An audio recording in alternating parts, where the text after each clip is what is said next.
কোরআন আমাদের সামনে আল্লাহ রাব্বুল আলামিন নাজিল করেছেন। এই কোরআন নাজিল করার জন্য আল্লাহ তাআলা প্রিয় নবী মুহাম্মদ মুস্তাফা সাল্লাল্লাহু আলাইহি সাল্লামকে নির্বাচন করেছেন। তিনি আল্লাহর শ্রেষ্ঠ রাসূল এবং দূত। আল্লাহর কথা ব্যাখ্যা এবং বিশ্লেষণ করার জন্যই আল্লাহ তাকে পাঠিয়েছেন। এটা তার পাঠানোর অন্যতম মৌলিক উদ্দেশ্য। আল্লাহ চাইলে আসমান থেকে জিবরিলকে দিয়ে একটা কোরআনের কপি পাঠিয়ে দিতে পারতেন, যেটা দেখে মানুষ চলত। এবং মক্কার মুশরিকরা অনেক সময় বলতো, লাউলা নুজিলাল কুরআন জুমলাতান ওয়াহিদা, কোরআন একসঙ্গে কেন নাযিল হয়?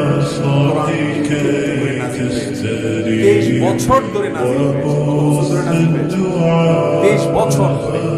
নবী করিম সাল্লাল্লাহু আলাইহি সাল্লাম নবুয়ত প্রাপ্তি যখন ঘটেছে মক্কায়, তারপর থেকে তার ওফাত আগ পর্যন্ত একটু একটু করে আল্লাহ কোরআন নাযিল করেছেন। একটু একটু